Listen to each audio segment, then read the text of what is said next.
Thanks for listening to the AZ Wildcats podcast. I'm your host, Mike Luke. Brad will be joining us in a few minutes. He is currently in a meeting, but we've got a lot to get to this show. Presented by Branded Bills Premium Headwear and Apparel. Code PHNX. You know the drill.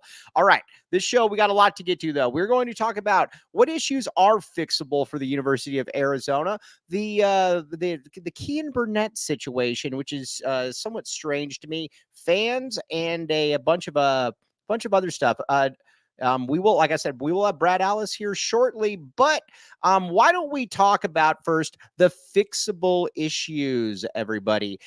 When you watch this team, and there are certainly things that we can look at and be like, okay, well, all right. Now, a few things are very, very simple. If a guy's open, you got to be able to hit him. But the first thing that I'm going to talk about is playing the right players. I do not understand this, and this is something that is starting to irk me. Let's talk about Kean Burnett today. Kean Burnett is, and we got this graphic here from the prodigious Kevin Thomas. Kean Burnett, this is an interesting situation here because he grades out, and again, take for what it's worth with PFF, but he grades out as the top-rated tight end in, let's see here, on the West Coast. I mean, and those are some pretty big names that he's in front of. So when you look at the snap count, you don't expect Sam Olsen to be getting 15 plus more snaps than Kean Burnett. That is a problem. I do not understand that. It is a problem, and I will never quite get that.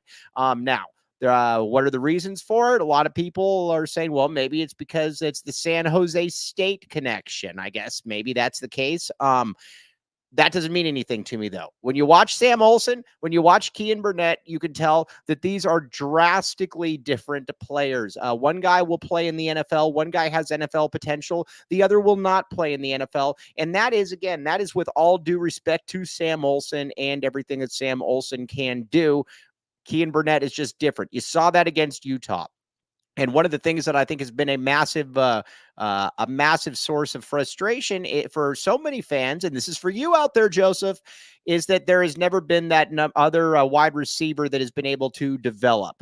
And Jeremiah Patterson has not proven to be that guy. But guess what? We have watched it, and you know that Kean Burnett can be that guy. You saw it against Utah where he is just different. He can move. He's big. He's fast. And again, you look at his pedigree. When your pops played in the NFL, you're a high 4-star kid out of high school. You were committed to SC. There's a lot to like about what he can do, and we are not seeing that. That makes absolutely no sense to me. So the tight end spot makes you got to play Kean Burnett. He can't come off the field. To me, it's really that simple. When you've got an offense that's somewhat struggling and you're looking for playmakers, the one guy that you know for a fact is a playmaker alongside with T-Mac, you have to play him. That simple, that easy. I don't care. I don't care what anybody else says. I am right on this one, and I will take that one. Now, the other one that's a little bit I think the other one that's a little bit interesting to me is Ryan Stewart. Listen, Ryan Stewart's been graded out as one of the worst offensive linemen in the Big 12. I don't know how else to put that. Against Utah, you saw a team that you saw an offensive line that looked good. Not only did they look good, they were pushing people around. They were kind of running down. They were getting to where they needed to get. Ryan Stewart, I'm sure that he's a good backup player, but again, this offensive line needs to be set at this point. It's got to be Big Rhino. It's got to be Big Jonah on both sides as opposed to Little Rhino. And then you've got to have Wendell Moy. You've got to have Alexander Deuce and the Deuce Boost, and you've got to have Josh Baker. That's it. Nobody else as long as we're on this watch. I would not go with anybody else. By the way, everybody in there, hit the like button. This is going to be a team effort. Again, Brad will be in here in a minute, but this is going to be a team effort. But I don't know. Like I said, when I look at the San Jose State transfers, to me, this is a situation where you just kind of wonder. Trey Smith is a good football player. Not only is Trey Smith a good football player, he's somebody you'd like to have here for a while. He's a good defensive end. He's active, not great, but good enough. And then you also have Quali Conley.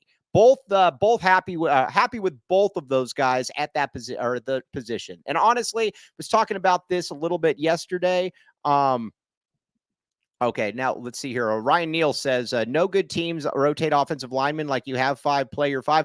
Agreed, but when the five are good to go and healthy, I don't need somebody coming in that's clearly worse. I guess that would be my retort to that. But Quali Conley obviously has been very, very good. I think, as a matter of fact, that Quali Conley has been better than pretty much anybody could have expected. If anything, I think they should probably use him more. The running game has been solid, and I think you're looking at a unit where you're probably getting about what? 1,200 yards from Quali Conley, something like that, Kedrick Reesino. So that's been solid. The running game has been fine, but you've got to find more playmakers at this point. And I think that's where it's frustrating, is that you've got a playmaker and Kean Burnett, and for whatever reason, you are not utilizing him. That has to be the case. Now, Ryan Neal says, I'm agreeing with you, Mike. The only five linemen that should play if they are healthy are Rhino, Moy, Baker, Deuce, and Jonah. Totally agree. This is kind of the epitome to me of where you're out. Why are we out thinking ourselves here? It's kind of like when, in the press conference when they're saying that, we basically need to get a little, we've got a little bit too much going on. It's okay. Just kind of bring it down a little bit, but you got to play the right players. Now, let me ask you this. What are the fixable issues here? That's where, to me, this is going to be fascinating. Where are the fixable issues for Arizona? I do believe that sooner or later, Noah is going to have a breakout game. I am still all in on Noah. I think that Noah is going to have a big game at some point. And it wouldn't surprise me at all if it is this week. He's a player that you watch him and you're like, okay, he's missing plays, but I think having Kean Burnett maybe back in there should help. Now we've got, let's see here, Angel Antonio Chavez, by the way, one of the greatest names out there, a very impressive name. We need the Tom Brady offense, slant teams to death. Yes. Play action connection to the tight ends, balanced running attack, enough of all these 15-yard double move routes. I couldn't agree with you more. We need to get, that is what we need to have in there. Go with some quick hitters, get some actions going here. But again, when you have I watch this offense and I have no clue what's going on. And I think that is the problem, is that you don't know what this connection is. You don't know, okay, what are we doing here? Is this an offense where you're going to, are you looking to be quick strike? Are you looking to just basically grind you down? There's absolutely there's no identity here. And that, I think, is a big frustration. Now, Gorilla Tech, the great Gorilla Tech says, I hated the quick smokes in the past, but we need quick passes. Still need to get past the Tomey era, though. Yes. Now, we're going to talk a little bit about that in just a second. But first, let's talk in a second. This is called a tease. We're going to have a 2-second pause here for the great Kevin Thomas. Then we are going to get into this. All right, Empire Flooring. Here is the deal with Empire Flooring. Everybody out there, you might look at Kevin Thomas. He lived in the cottages when he was here at the U of A. Kevin Thomas probably had really, really good flooring. And I don't think that there's any way, I don't know that there's any way around that. Kevin Thomas probably had amazing flooring. And you can be just like Kevin Thomas or Rick Barentz, by the way. I would assume Rick Barentz has great flooring as well. Here's the deal with Empire, though. Schedule a free in-home estimate today. All listeners can receive a $350 off discount when they use promo code PHNX. Restrictions apply. See empiretoday.com/PHNX for details. Check out Empire Flooring. And now, Sanderson Ford. Okay, now with Sanderson Ford, here's the deal. You want strength. You want testosterone. You want all of that put into one. And Sanderson Ford says, we are here for you. Come join Sanderson Ford. All right. Get deals on the 2024 Ford Bronco Sport for 5.9% APR for 66 months plus $2,000. Must be financed through Ford Motor Credit OAC. Also, help us celebrate Hispanic Heritage Month with a Dios de los Muertos trunk or treat. See dealer for details. Again, check it out. Sanderson Ford now. June Thomas says, Sanderson Ford sounds super sexy. It is. That's why everybody needs to go there. So Rick Barrett says, I do have great flooring. I installed it myself. Smart man. All right, let's talk about the wide receivers here for a second. Here's where I'm kind of at with this. Now, I think I struck out on Jeremiah Patterson. That's for you, Joseph. But I will. But we also know some things. Montana Lamonius Craig is kind of meh, or as the kids would say, mid. I don't know that he's ever going to. Really impress or entice anybody. I think then when you watch it, you look at the rest of the tight end room. AJ Jones, it is time to start playing AJ Jones. I have no clue why they are not playing AJ Jones. Yes, he did drop the ball in camp some. I get all that. I totally get all that. But at the end of the day, I also don't care because he's somebody that needs to be able. He at least has shown he can get open. He's big. He's fast. I don't know that I necessarily have a ton of faith in that. But one man that I do have a ton of faith in is the great William Brad Allis. Hello, William Brad Allis. How are you doing today? Oh, good. Sorry about that. A little work meeting went long. So that's all right. Don't worry about it. Brad, we're talking about Arizona football, and I talked quite a bit in the first 10 minutes about Kean Burnett and why he is not playing more. Why does Kean Burnett is rated by PFF, if you want to go with that, but he's rated as the top-rated tight end on the entire West Coast. Why is Sam Olsen getting 20 more snaps than him? That makes no sense to me, William Brad Allis. No, obviously they must have some familiarity with Olsen, and I could see them getting similar snaps. But there's no case to be made, especially when your offense is struggling in the red zone or the positive zone, to use Burnett, who's the superior receiver at the very least. I only put a certain amount of stock into PFF. Me too.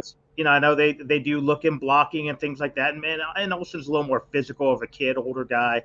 But certainly when you're looking at stalling out on third downs repeatedly, having a safety valve, a target who's fairly reliable, at least this year, he's made some big catches that, you'd want Burnett on the field quite a bit more. All right, now let's talk about the fixable issues here. What issues are fixable here? And I think that's something that is, again, you look at the yardage against Texas Tech, and Arizona obviously outgained him. I get all that. But what are the fixable issues here on the offensive side of the football? I think a lot of it's just play design. The plays take too long to develop. Right. From a running standpoint, if you notice, I call them draw plays. Some of them are draw plays. Some of them are just running out of the shotgun. But when the ball is immediately handed to the running back, or the running back is moving towards the line of scrimmage when Fafita's under center, they got positive gains almost every time. But having Fafita run the full 5 to 7 yards with the ball outstretched, Texas Tech keyed off on it. They just basically had their safeties and linebackers hit the gaps because Arizona has not passed out of that. There is no play action out of it. There is no bootleg out of it. I personally like, your running back moving towards, I'm old school. I love I formation football. But if you look at it, I'll give you a great example of this play over the weekend. Derrick Henry, Leighton overtime. No, Brad Allis. We need a Chiefs reference here. You are losing a Chiefs reference. They did the same thing last night with my boy Hunt. They pitched it, old-fashioned toss pitch. But what happens when you run a toss pitch? What's the running back doing? Running towards line of scrimmage, full head of steam when he hits the hole. Same thing the other night. Now, granted, they fumbled on one of those plays, but also one of the big gains, I want to believe it was by Conley, could have been Rossano. He hit the line. He as he was receiving the handoff, he was moving forward, and that's the difference of 2-3 yards sometimes. Even if you hand off to a stationary back in the shotgun, it's immediate, right? It's as soon as the shotgun snap gets there. Shotgun snap travels faster than a quarterback can run, unless maybe you're Lamar. But the way it's designed now, the quarterback is running 5 yards with the ball outstretched, and the defense just keys off on it. Now, let me ask you this, Brad. I asked this yesterday. I'm curious as to your take. On a scale, because Brent Brennan said, I don't know if you saw the presser, but he was asked about what's wrong with the offense, and he said everybody's running in the wrong direction. Do we have that, Kevin Thomas? Do we still have that, by the way? I'd like to be able to show. Oh, I guess we should keep those. I guess we got rid of it. But basically, he was asked, what did you mean when you said that everybody's, going in the wrong direction? Were you talking about receivers? Were you talking about, hello, Kevin Thomas? Hello, Mike Luke. And I wanted to come in real quick and apologize because we actually do have Brent Brennan talking about missed assignments on offense. Okay, yes. If we could play that, that would be fantastic, Mr. Kevin Thomas. Oh, everybody. And yeah, there was, what I would say just too many missed assignments or, improper technique at the point of attack. How are we halfway into the season and you're saying, and the coach is saying that everybody is running in the wrong direction? My guess is it's a combination of pre and post snap read, because again, a lot of people who grew up when I did, and maybe when you did, offenses were much simpler. You called a 5 and out, you called a drag, you called a post, and that's what you ran, unless you completely audibled the whole play. In modern offenses, if they're in cover 2, if they're in cover 3, if they're in man, if they have 2 high safety, your routes adjust. So Noah could be properly reading the defense, and if 2 or 3 guys do not, then suddenly you can't throw to where guys don't know where to be. My brother, who played some junior college football, may have gone to school with you, maybe a little older than you, Mike. Yes. He used to note that there was one particular receiver, I don't want to call him out, during the Rich Rod era, who always struggled in the first half and then had big second halves. And his thought was the kid couldn't read the defenses in the first half. And when they made those quick adjustments, suddenly he was much better in the second half. And I think that's probably what it is. My guess is it's not that they don't know what routes to run. They don't know. They're not reading the defense correctly, or they're not adjusting to the defense correctly. And that could really explain why Noah is locking in on T-Mac, because they've been doing this for so long that he knows. For example, they're going with a too high safety look. The linebacker's creeping to the line. I know where T-Mac's going to be. Maybe I know where Keon's going to be. I don't know where Montana Lamonius Craig is. I don't know where Patterson or Hyatt is, because they're not where I expect them to be. And that may also explain they may not be really deep drops where they're trying to develop. They may be deep drops because these guys aren't where they're supposed to be, or, if we're going to put some blame on Noah, Noah's not reading the defense properly. So although the guys may be where they're supposed to be, he doesn't think they are. Now, my guess is it's probably more of the opposite. And it may just be then the offense is too complicated. Okay, now Roy Samuel, 2 first names, love it. Erica needs to be the OC with Kevin Thomas. I don't disagree with that. Now, Rick Barrett says, Brad, as a Chiefs fan, do you have any insight on how we might be able to cheat like the Chiefs do to win so many games? Brad, how can we cheat to start winning more games? Have Patrick Mahomes as your quarterback, the best player since Brady. How would we cheat to do that, though? I don't know that we're that. Brad, we need your analytics here. It's a lazy argument. It's a lazy argument. What's a lazy argument? If you want to spend 20 minutes breaking down all the calls and how the Chiefs are the 5th most penalized team in the NFL, but because you don't like a late pass interference call every once in a while, we can do that. Or we could talk Wildcat football. I am kidding, because I don't know if you've noticed, but I always blame cheating when Arizona loses. So, I know you do, and it usually is cheating when my team loses. If Arizona played teams straight up without any cheating, they'd be undefeated. They just would. There's just so much rampant cheating when teams play Arizona. And a lot of NFL fans think the Chiefs would go 0-17 if there were no referees. So, whatever. No. Now, I would agree with that. Now, William Brett Allis, let's talk about something that is really, really good. The Monday Night Football, MNFL, they're very, very funny. Let's talk a little bit then about, I talked about this before, Is there a bias coming in for San Jose State players? And the reason I ask that is because Ryan Stewart as well was being forced into the game when Ryan Stewart is easily, well, he's not as good as the 5 starting offensive linemen. Is that just a coincidence? Is that, hey, I got to take care of my guys? Because Ryan Stewart and Sam Olsen clearly look inferior to the players in front of them. Yeah, and it also happens to be that those players are at positions where the coaches are from San Jose State. Mm-hmm. And it could be where the fact is, and I don't want to pick on the kid, but maybe Deuce is making some scheme mistakes that Stewart doesn't, but Deuce is better physically. Same thing. Maybe Burnett's not picking up certain aspects of the offense, and Stewart does, but Burnett's better. You can't argue about Conley. You can't really argue about Trey Smith either. They're arguably 2 of the 7 best guys on the team. Yeah, they've been fantastic. Yeah, but those other 2 guys, yeah, and again, I don't have a problem with Olsen playing, but he should be playing 20 more snaps than Burnett. Yes. And we've also seen a decrease, and I don't know, maybe he's even hurt. And Miranda seems to have disappeared too, and Miranda has always looked solid to me. Mm-hmm. So yeah, I don't know. We've seen this, and this isn't new to this. It's just more high profile because they followed them. But coaches fall in love with certain players or don't fall in love with certain players because of the mental aspect of the game and how they pick up on things.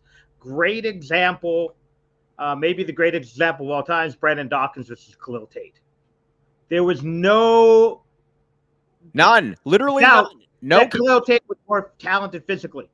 Dawkins knew the offense better. And when Dawkins' feet were set, he was a good quarterback. Yeah, the problem is 75% of the time, Dawkins couldn't set his feet. Well, then it doesn't matter. Exactly. But that's where coaches get it's what coaches do. I'll give you a great example from U of A basketball. Look at how long it took Sean Miller to turn some more responsibility over to Gabe York. When York was better than some of the guys ahead of him. I got a better example about how anything Mustafa Shakur could do, Lute Olson would never say anything about. That was more of a that was a little different. But yes, Shakur, when everything was going his way, when it was 75 degrees and there was no wind and the court was a perfect, then he knew exactly what he was doing at all times. But you add chaos. But that's what it is. In the practice situation, certain guys in the film room, in the meetings, guys perform. Some guys are just better with the lights on. I'll give you another good example. Nick Foles. Nick Foles was a mediocre practice player. Mm-hmm.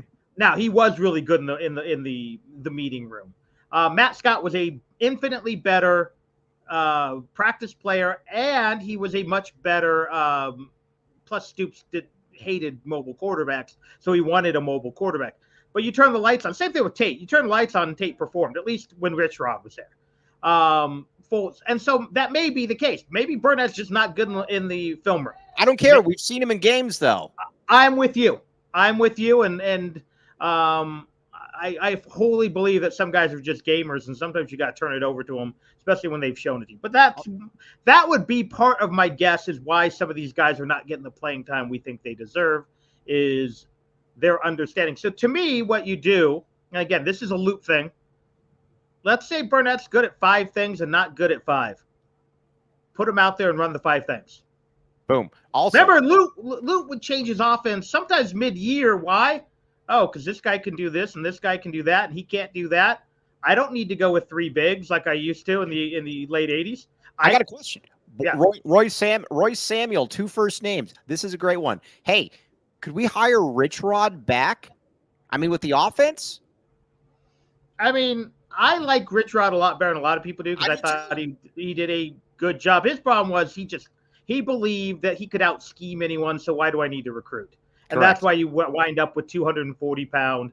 And I once got in trouble for saying he was closer to 260 defensive lineman. Oh, wow. Well, you were giving him a compliment. I had a coach, you literally yell at a guy from the Star over what's the guy in the radio saying Well, we all know who it was. It's Parker Zeller. Is more than 240. He was bigger, 240. No, I know. You're not calling him out. You're actually giving him a compliment for that because he is 200.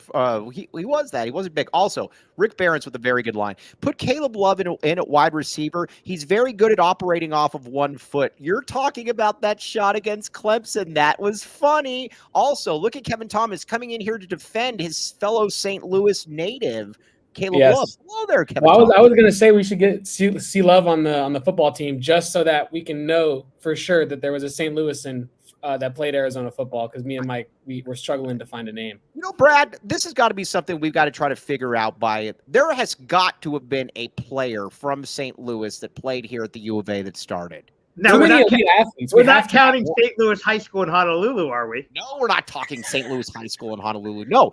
I can't recall, we've talked about this a few times, and my mom is from St. Louis, so I'm keenly aware of Kirkwood, technically.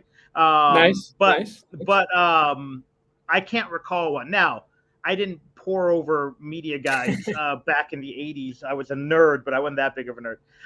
We're just going to have to get into Jamino's stash of media guys, I'm sure. Yeah, there's got to be something out there. We've got to be able to figure that out. I'd be stunned if there was. Although, again, St. Louis, not a huge hotbed of guys who head west.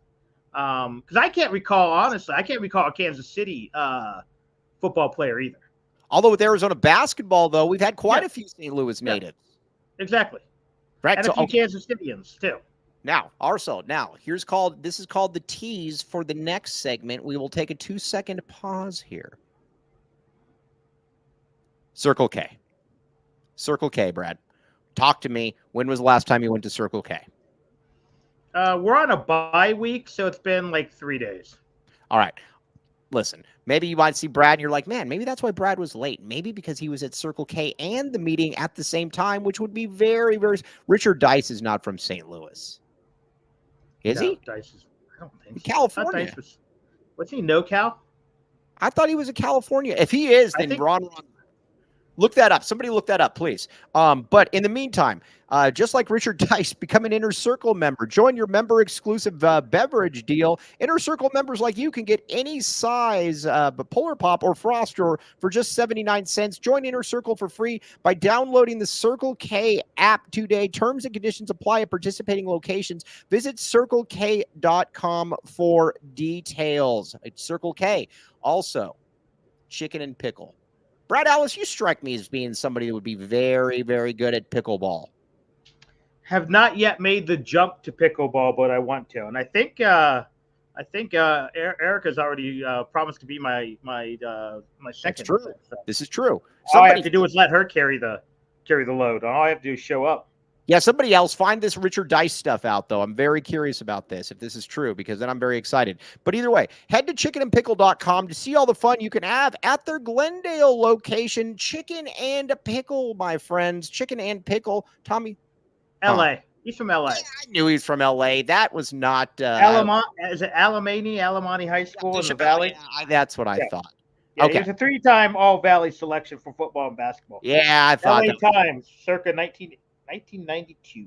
I thought Ron was being silly there. Okay, but now look at Eric all day. Brad is looking forward to playing pickleball with me. That's so sweet. Yes, now there is, let's see here. Kobe L. Thiel says Erica isn't coordinated enough for pickleball. Brad, you might have to pick her up a little bit on pickleball. Yeah, I think those goalie reflexes will suit me well in pickleball. Small, closed space. Don't have to cover a lot of ground. You know, what's the difference between a glove save and getting the paddle out there? Not much. All right, now let's talk about the fans here a little bit. Then I want to get to the defense. What do you expect for fan support when it comes to? I think a lot of people were bummed by the fans showing against Texas Tech. I go back and forth. I think it's odd that Arizona. I've been saying this nonstop. I think it's odd that Arizona's done literally nothing to engage the fan base under Brent Brennan. But it's also somewhat of a fickle fan base as well. What say you, Brad? I will say this, and this is more of an indictment on television. The game days experience is not great with all the TV timeouts. Right. It just isn't. When I was a kid, you're in and out 3 hours. The band play. I don't need to hear a DJ. I don't need to hear, and they play songs I like. They play songs I don't. I want to hear a band. That's why I go. That's the beauty of high school football. And I want. I don't need. I know certain fan bases jump around in Wisconsin, Inner Sandman, Virginia Tech, but sometimes they play, because I'm a '90s guy, grunge music and Pearl. I don't need to hear that football game. I want to hear the Imperial Death March. I want to hear Bear Down. I want to hear. Heck, I would even go for the quote unquote world's first alternative marching band playing that alternative classic Love Shack over and over. There's, I want to hear the drum line. I don't need commercials. I don't need. And again, I get it. You got to make some money for the school. Great.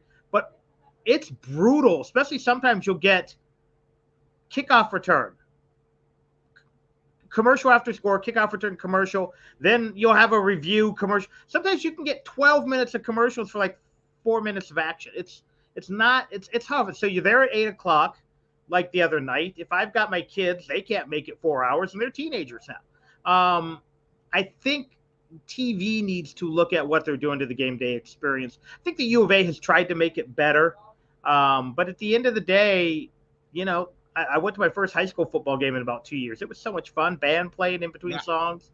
The PA announcer having a little bit of fun. He's apparently like the science teacher at the junior high. I miss our good friend Jody being the PA announcer. I miss it was one of the KLPX guys. Jeff Dean? I think maybe. I thought it was one of the. No. Before Jody, it was like one of the KLPX overnight DJs. Guy was good too. Jeff Dean was good too. But you need to separate. I think that's the problem. College football is becoming the NFL, and the NFL is a superior product. I need to push. Give me a better game day product, and a lot of that unfortunately can't happen. It's the U of A's hands are tied with TV timeouts. But 3.5, 4.5 hours, sometimes a long time to spend in a football stadium. Also, Eric Alday, the problem with that, maybe Sterling Lane was born in St. Louis, but he went to high school at Oaks, this off the top of my head, Oaks Christian in California. We need to find somebody that went to high school in St. Louis. Eric Alday, keep finding these. Keep looking. Hello, Kevin Thomas. I do think that Erica should continue to hit the books, hit the library, look up all the records. But I think that counts for now. We have a guy that, born in St. Louis. But we need a high school player from the St. Lunatic from the high school area. I mean, Brad, Chiefs fan here. I'm sure he knows this name. Colin Saunders went to my high school. Did he? Got a big shout out last night on Monday Night Football. Big play last night. Really missed Colin. But if you have to throw a pick in the end zone, it might as well be to that guy. 4, maybe it's down to 3, but 3 or 4 former Chiefs on the Saints. So. I can't root too much against them. All right, guys, keep looking, though. We need to find a St. Louis player. That is going to be our mission. Eric Alday, keep looking. We do very much appreciate the effort. All right, now, something that we both have been in agreement on, and when I'm right about something, I like to continue to talk about it because it's so often, or it's not often that I'm right. Duane Akina. We talked about him on the post game. This is a man, as long as he wants to be the defensive coordinator at Arizona, he is fantastic. The way that he has been able to adapt on the fly, the way that he has been able to fix issues has been absolutely remarkable. Duane Akina is the gift that keeps on giving. He has been very good. And honestly, you look at it, and who would have thought that the defense would be the one carrying the team this far into the season? Yeah, if you told me the defense was going to be as good as they've been, I might believe you. But no, I never thought the offense would be this bad. And I didn't necessarily think the offense would be 35, 40 points a game, but I at least thought they'd be as good as last year. But no, the defense has been – what really has impressed me about the defense is they've continued to get better, and they have adapted to injury because they've been hit with the injury bug, especially in the secondary. But if somebody can make the secondary work, it's Duane Akina. Yeah, absolutely. And really, you take out the New Mexico game, and the defense has been phenomenal. I mean, they gave up 24 because one of those was a punt return touchdown against Kansas State on the road. Granted, it could have been more. Kansas State left some points on the board, but we blame in Texas Tech's defense because Arizona left a bunch of points on the board. No, I'm sure Tech fans are thrilled with the way their defense played the other night. So yeah, Akina's done a fantastic job. They have played well enough to win every game. You could argue they didn't play well enough to win in New Mexico. It didn't matter because magically the Arizona offense was good that night. Even though it was a lot of the same trick over and over and over. I mean, let's be honest. New Mexico was a bunch of dullards. If you don't single cover T-Mac. It was really poor coaching on New Mexico's part, and they didn't adjust. But the fact is, yeah, Akina's defense has been B+, and that's what you need to win in the Big 12. Big 12, you get a B+ defense, you should be winning more than you're losing. And what's also been cool too is I've liked the maturation of the defensive line as well. I mean, it looked like, especially early on, it looked like he was getting a little bit overwhelmed. It's continuing to get better.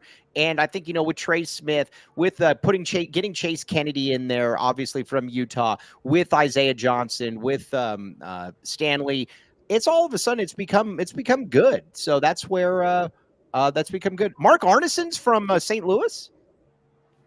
That's what my mom says. I don't know. I don't know. You heard Mark Arneson there, Brad. I told you it was probably going back to the 70s. So, what is that, late 70s, early 80s? But yeah, I knew I could not remember one in the modern era. That's interesting. Kevin Thomas, what's on your mind? Yeah, I wanted to hop in and say that I think the most impressive thing from the defense is that week after week they've made tweaks and adjustments that have actually played out as the game figures itself out. But I think that also contrasts with the offense that's kind of been the same sad story every week. And it makes the defense look better and the offense look worse because the defense is actually making the improvements that matter and the offense is not. We've got false news from the lovely June Thomas. Mark Arneson went to Palo Verde High School here in Tucson. Come on, Mom. What are we doing? Come on. He went to Palo Verde High School right up the street from where I went to high school there. So, again, we got to keep looking. We're going to find this one out. Do we really call – well, I guess it's Colbin 22nd. Yeah, it's right up the street at this point. That doesn't feel like up the street for me, but it's probably actually closer than Santa Rita, which is our quote-unquote sister high school. Yeah, no, that is true. Yeah, it's on Stella. It's the same. I think it's probably the same. Actually, no, I think Palo Verde's closer than Santa Rita is. Palo Verde's also probably closer than Sabina, which is the rival. So yeah, off of Snyder. But either way, Duane Akina has done a. By the way, for people who don't know, Mike and I, proud graduates of Saguaro High School. We are. We're very Saguaro with an H. Yes, we're very. By the way, Kate, you're being very good in the chat today. We very much appreciate this. Kate Harrop. Okay, now let's talk a little bit ahead then to Arizona BYU. I expect Arizona to win this game. This is the most Arizona thing ever. You get a big win against Utah, then you lose in disappointing fashion against Texas Tech. Then you beat the undefeated BYU Cougars. I expect Arizona to beat BYU. I don't know if I expect them to win, but they should get, because again, my takeaway from Texas Tech is that as maddening as some of the things were, Arizona was the better football team. Yeah. Arizona just left too many points on the board. That being said, BYU is playing very good football right now. And they've been, and I haven't seen enough of them to understand, because football, again, game of matchup. Some teams you just don't match up well with. I think that was kind of Kansas State and Arizona. And frankly, Utah's had trouble matching up with Arizona the last few years. So do I think BYU is better at this point? Absolutely. Does that mean Arizona can't win? No, but Arizona's going to have to clean a lot of things up. They're going to have to be far more efficient in the red zone. And they're going to have to cut down on the silly turnovers. Now, are you going to, hey, Brad Allis, do you want to go out there? Do you want to predict a victory, William Brad Allis? I'm not. I'm not. But I will predict a one score game either way. Oh, Brad, come on. Well, dude, you got to give us a prediction, William Brad Allis. You're one of the oracles of the Tucson sports scene. You have BYU 31, Arizona 28. Boo, boo, boo. Not good. Definitely not a whop, whop, whop. All right. Fair enough. Now, will you have Arizona against Colorado then? Will you have Arizona beating Colorado? Let's see how they look this week. All right. If Arizona even loses by 3 at BYU, then yes, I think they're going to beat Colorado. Okay, well, let me ask you this then. So if you have Arizona 3-3 through 6 games, I'm just going to ask you this. Is Brent Brennan in over his head? I don't know. Got. And I won't know for another year or so. Right. By the way, Chuck Levy went to Chuck Levy was from Linwood High School in California, if I'm not mistaken. Linwood, right? Or correct, William Brad Allis? He was from inner city LA, because I remember almost positive it's Linwood. It could be Linwood, because I remember someone, because I was at the U of A when he was at the U of A, and someone called him straight out of Compton, Chuck Levy. He was a first team parade All-American at quarterback. If somebody could look that up for me, I do believe that he is from Linwood, though, Chuck Levy. Interesting. If I'm and you have to give me the years right. At one point, Arizona was heavily involved, and there could have been different recruiting classes with Levy, and I want to say it was Charles Johnson, who ended up being a receiver at Colorado. And they were both among the best running quarterbacks in the nation. Mm-hmm. And they landed Levy. I don't know if it was with the same recruiting class or 1 year apart or 2 years apart, but Arizona was heavily involved with both guys. Yes, exactly. Now, let's see here. Eric Alday is going to find a St. Louis player there. So again, Chuck Levy, though, interesting one. Okay, now we've got our good friend Tailgate Nate. Best game I ever saw. One of my most fun U of A games. If anyone remembers, Chuck had already moved away from quarterback, but everyone's hurt. They play Oregon. Yep. And Chuck Levy, was it 3 passes? 1 pass, and I don't think he completed one. And Arizona ran the Ducks off the Arizona Stadium floor. Ryan Neal, this is just a guess, but I expect Stukes to be out for the year, and I think he's probably going to come back to the U of A. Just a guess. Okay, now we're going to get into a little bit of Arizona basketball. Then we've got our good friend. Guess who's coming on for the last 10 minutes or so? I've heard he may be the most optimistic yet beaten down Arizona football fan of them all. We have the most diehard Arizona fan ever, Mr. Nate Ratey, coming on. Fortunate enough to work with Nate for well over a decade at the radio station. Nate is one of the coolest people in the world. Nate will be joining us here. But first, you can single-handedly thank him for getting the Stoops football teams to a bowl game, by the way. Now, you absolutely can. We're going to talk about that. But first, pause for 2 seconds. The Gila River Resorts and Casinos. Everybody do the wave. Come on, Brad. Let me see the wave. Come on. Let me see the wave. All right. My wave is more of a... It's not good. It's like a tidal wave. Come on. Everybody get the wave in here. Everybody. Come on. Come on. I don't see any waves so far. Either way, Gila River Resorts and Casinos. A fun, immersive experience. The wave. Brad, come on. One more time. That's good. All right. Now, Brad, have you ever been to the Gila River Resorts and Casinos? I have been to the outlet mall near them. Does that count? Yes, but have you seen the wave, though? Seen the wave. You can't miss it. It's right there off the freeway. It's amazing. All right, look at these waves coming in hot and heavy. Roy Samuel and Andy Bryant, 2 first names. Excellent. Erica Alday cheating, not doing the real wave.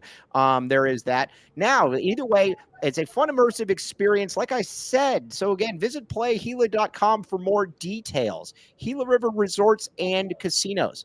Now, also, besides Gila River Resorts and Casinos, Game Time. Now, William Brad Allis likes a lot of... Here's the music that Williams Brad Allis likes. You're wrong, but you're not that wrong. Is that true? I don't like death metal, no. I'm a hard rock, heavy metal guy.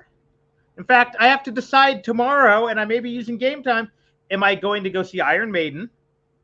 Or am I going to go see Clutch? Because 2 of my 4 favorite bands are playing Phoenix the same night. Or am I going to be able to figure out a way to see them both? I would go see Iron Maiden. I agree. I am actually leaning towards Clutch because they're playing their best album in its entirety. But Iron Maiden is near death. What is the best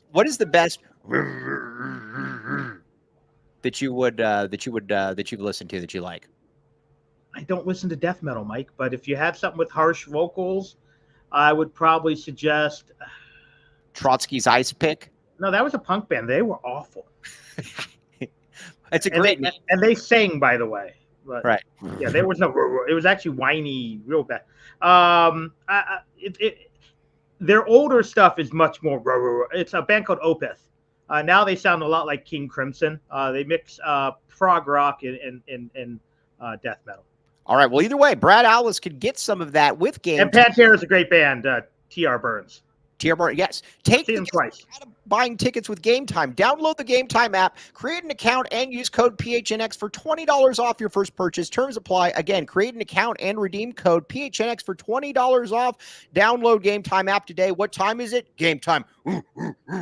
All right. Now, let's talk about the U of A fan experience a little bit. And the most diehard Arizona football fan that I know, that William Brad Allis knows as well. Mr. Nate Ratey joining the screen. Hello, Nate Ratey. Hello. What a great. Let's see if I can figure out this camera.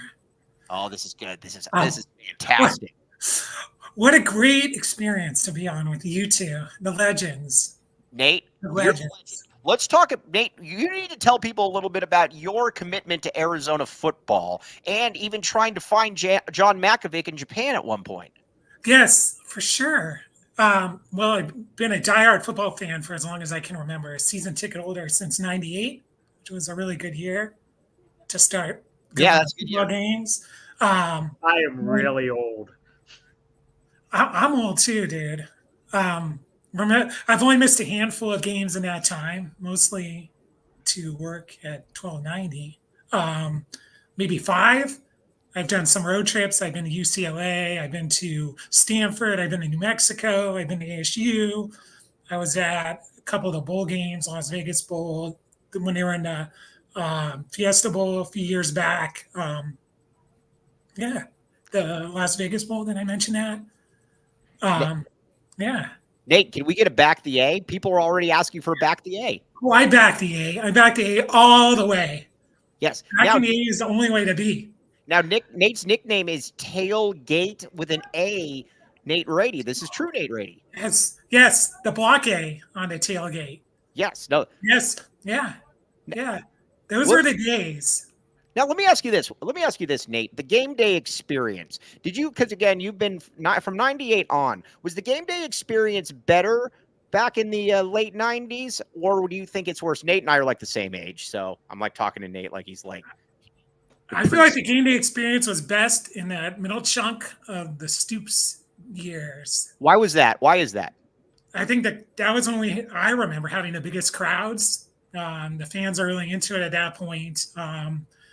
We still had at that point we sat in that section that they called the red zone, which was in the end zone, kind of a ripoff of the black hole, kind of supposed to be a student section for people who were no longer students. And so that was a place where you could kind of get rowdy without worrying about the people behind you complaining about you blocking their view or whatever.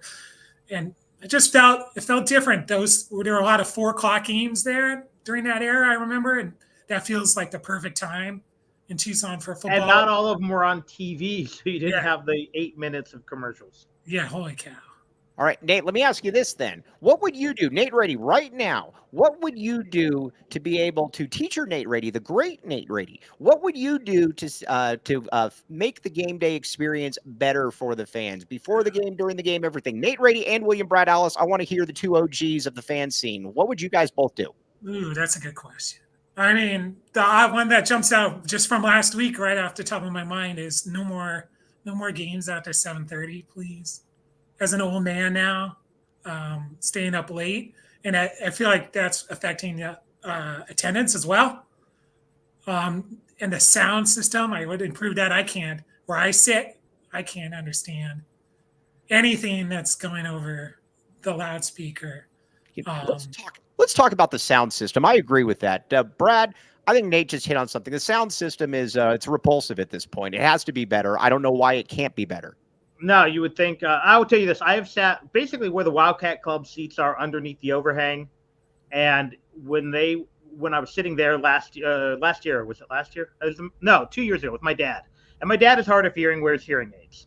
They were playing hip hop, which I'm, again, not a huge fan of modern hip hop, but I can't tell you what era of hip hop it was because all I could hear was literally the speaker rattling.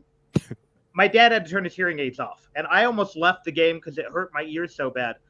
When I then usually I sit kind of visitor section, visitor side, in that area. I have some friends who sit over there. I can't understand what they're saying. Right. To me, what I would do is I think you've got this beautiful video board. You've got 100 years of history. Brand highlights of that. Instead of, I don't need to see, instead of the huge federal, and no offense, right, teacher of the week or. Hey, wait a second. Be careful there on the teacher of the week. We got a teacher. How about the huge federal all-time greatest hits and just show Brandon Sanders killing people on the video board while the band plays? You can still get the branding, and then when it's over, this highlight, it'll sound like this. But you can still get that money, but just show me stuff that's going to pump me up on the video board, as opposed to the 150 people, most of whom were paid for the honor of getting their hands shaked by the AD in the corner of the end zone, or having and I don't need need a sideline host. She's fine. She does a couple. I don't need that. I want someone to pump me up. You know what pumps me up? That band, drumline, and show me pictures of Teddy Bruschi, Rob Waldrop hitting people. Show me Chuck Levy running for 75 yards against Miami. Show me highlights of this week's games. Brand it, sell that advertising. By the way, yes. You know who would be a really good, let me tell you this, and Nate Ratey can absolutely confirm this, as can Erica L. Day. By the way, Nate Ratey, are you going to come to the watch party this week? Maybe. Where's it at? What's that? Where's it at? It's at Bourbon Bent. That was called a Yeah. tweet. Nate Ratey from his radio days. We very much like it. Radio Nate Ratey. Nate Radio. Get it? Get it? Get it? Okay.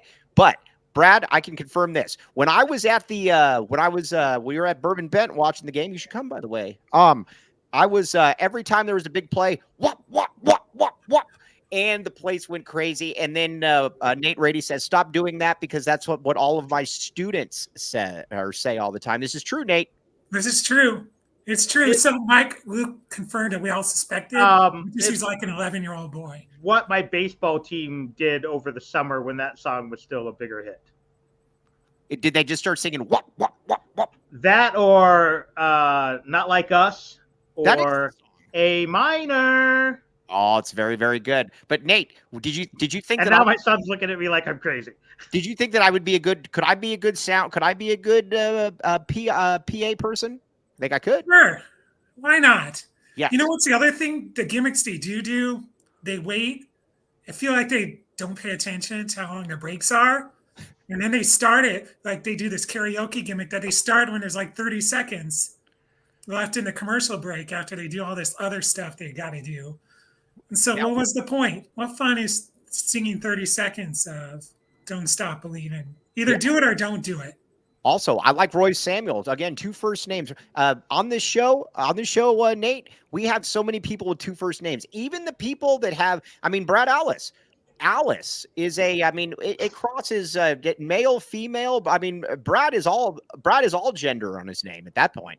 But again, let's see here. Ron says, Mike, bring the new AD on and address all of these issues. Yeah, no, I'm not sure she's going to be coming on. She's definitely got an open invitation. Now let's see a couple other things here. The sound, Kobe L. Thiel says, he is right under, he's right under one of the screens, and he says, I can barely hear anything. That is an issue.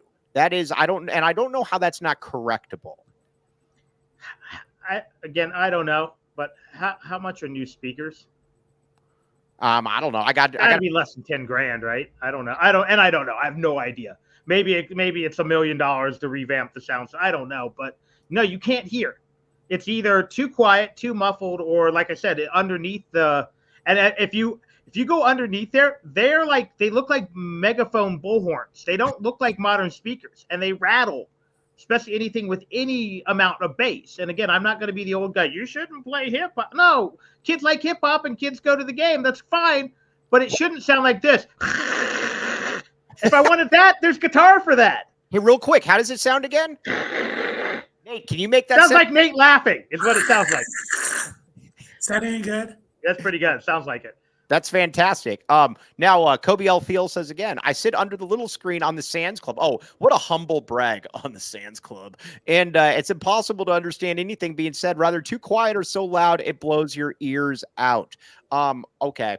Yes. So that's some things that we would do. Nate Ratey. This is a random complaint, but they only have this like jumbo popcorn thing. It's like $20. And Can I have other sizes of popcorn, please? Dude, I was mentioning that because I sit in the I sit down with the folks. I thought the exact same thing. I'm like, dude, this popcorn thing is like this big, although I'm not even showing it because my arm's out of the screen. But it's like that, it's huge. And I was looking, I'm like, all right, you're only doing this to me because you know that you can take me for like $27. I do not like that. Hit the like button, by the way. Nate, I would totally agree with that. Now, Nate, here's the other thing.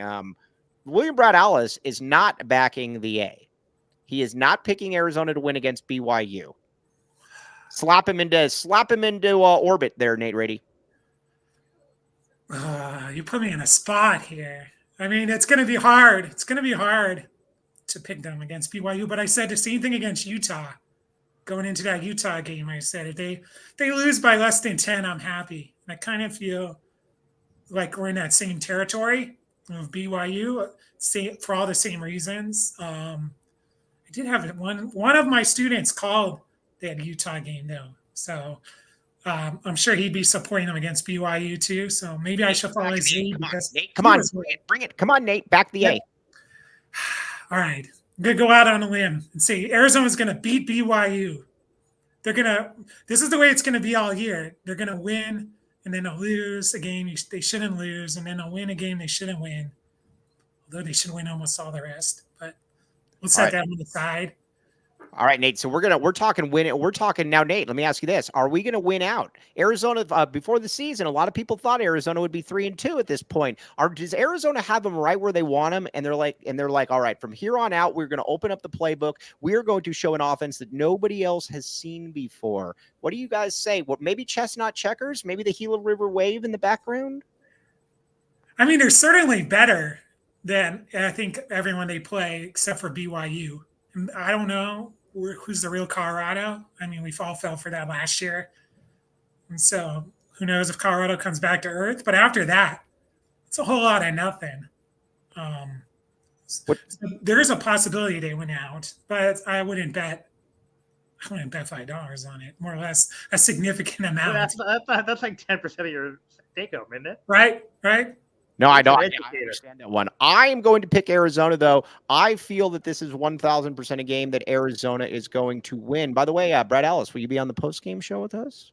That's a good question. We'll have to negotiate at the watch party. Okay. Oh, that means he's going to be there, which means Nate Ratey will be there as well at Bourbon Bend. I'm just going because Nate's going. Yeah, well, duh. I mean, dude, Nate got to sit right next to me, and literally the entire time, I was just basically destroying his eardrums. This is true, Nate Ratey. Right about the time you left, it kind of turned into a nightclub, and I felt like the icky old man. I shouldn't be here anymore with all these. I'm the same. Girls are young enough to be my daughter. Right. Well, I'm the same way. Like when I'm looking, I'm like, what the heck? I'm now at the point. I'll give you guys advice. So I coach basically a bunch of 12 and 13-year-old boys in baseball, and we were on a road game, and one of my players was like, "Hey, coach, is the girl behind the plate a baddie?" I'm like, "Is she around your age, Michael?" And Michael's like, "Yeah." I'm like, "Then I'm not looking, and I'm certainly not evaluating her on baddie status.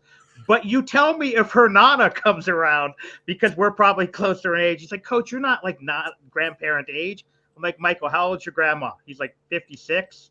I'm like, I went to high school with her probably then.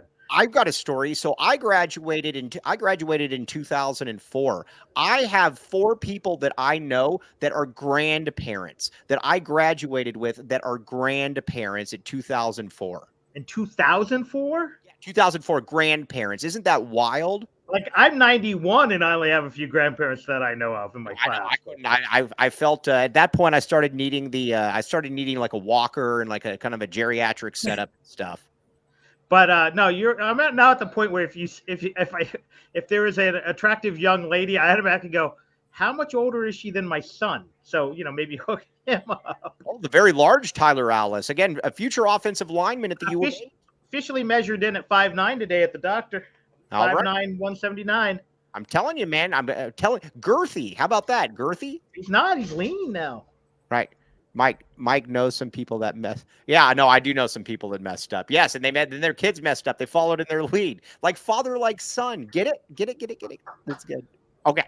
On that note, though, Nate Ratey, one of the coolest people I've ever met. Nate, you are the diehard of all diehard Arizona fans.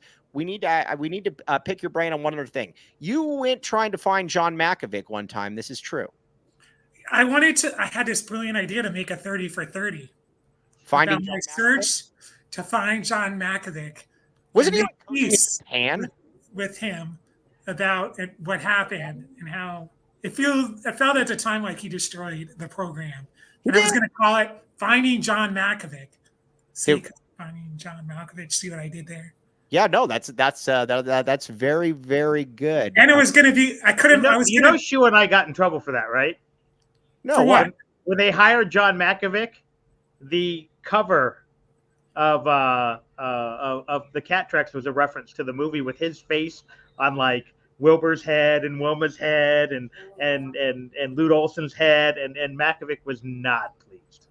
Well, yeah, that's tough, man. He can go out. You know when I knew that he was. You know when I knew that he was a turd, when he went out like in the first Cactus Patch. No, besides that, when he had.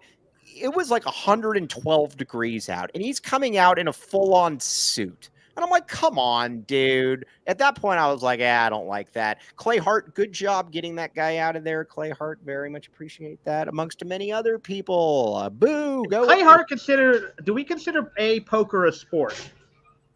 I don't know. If so, is Clay Hart a 3-sport athlete? Yeah. There's all kinds of things that aren't considered. There are sports that aren't considered sports. But if you don't know, Clay Hart was great at rodeo, was great at football, and is now a professional poker player. What a life! Yeah. What a life! So, the pride of Marana, man. Yeah, I was gonna say. All right.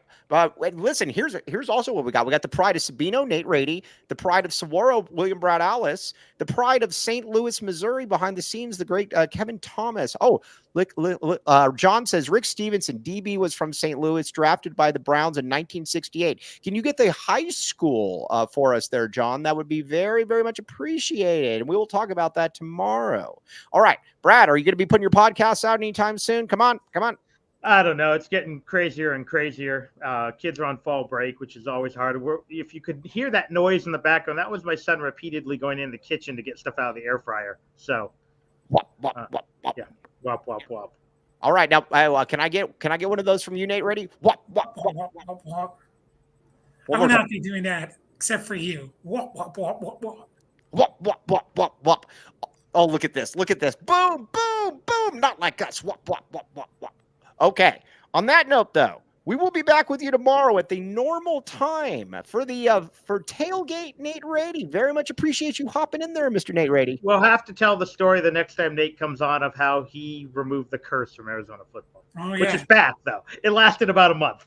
That is called a tease, though. That is called a tease, which means Nate Ratey will be coming back on again. Yes, Mr. Nate Ratey.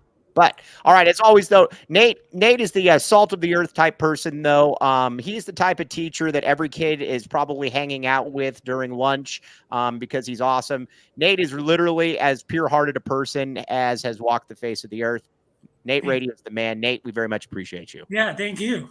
Yep. On that note, though, for somebody who is not the salt of the earth, myself, Mike Luke, but just salty. Yes, just the salty man. Brad Allis, Nate Ratey, and Kevin Thomas behind the scenes. I am merely Mike Luke. You have been listening to the AZ Wildcats podcast.